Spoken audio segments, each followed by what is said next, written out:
California is adjusting the mileage rates, especially to account for inflation. And I gotta be honest, I really hope other states and maybe even the entire country starts doing this. So I got this email from Uber. This also applies to Lyft as well, or pretty much every other ride sharing app here in California. As you can see right here, this is part of Prop 22. I guess one of the good parts about it, and that is an updated mileage rate. So going down here, they were pretty late about it, but now we have the adjusted rate of 34 cents per mile for the year.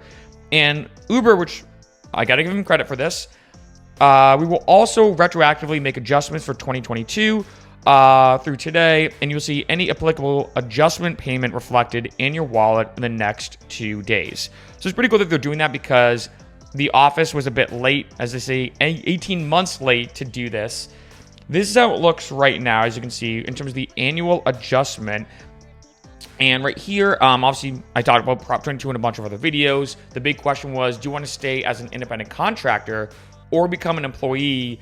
The good thing, and I gotta give at least the bill credit, even though there's a lot of pros and cons to it, is even though rideshare drivers are now still independent contractors, there was a huge list of things that got added to it in terms of, like, say, a minimum hourly guarantee. And one of the big things is the annual adjustment in terms of per mile compensation rates, which is huge, right?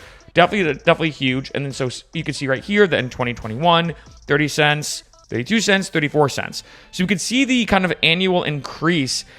And I think this is pretty awesome. I gotta be honest, I think a lot more states and even the entire country should be doing this, especially to account for inflation. As we all know, things are ridiculous right now. I mean, we see tons of memes, articles, posts, videos, all about how, the cost of living has gotten insane for everybody, not just rideshare drivers, but everybody. And especially, though, for a lot of rideshare drivers, getting paid way less than they used to, it being a lot more tricky in terms of navigating the legal aspect of being a rideshare driver and potentially getting deactivated and all these other things I've talked about on a bunch of videos. In terms of the negative aspects of being a driver, I think this is a huge leg up. Such a massive thing that, especially to account for inflation and everything, it's kind of like, I don't know if I'd want to word it in this way, but in a sense, it's almost like getting a raise. And I think it is important for a lot of rideshare drivers to get compensated how much they should be getting compensated. And I think this makes it significantly better. This is only, like I said, in California, but I think a lot of other states and maybe federally should follow suit because, like I mentioned in much of other videos, drivers are not getting paid what they should be getting paid. And with the cost of living getting more expensive, gas has been insane, as we all know.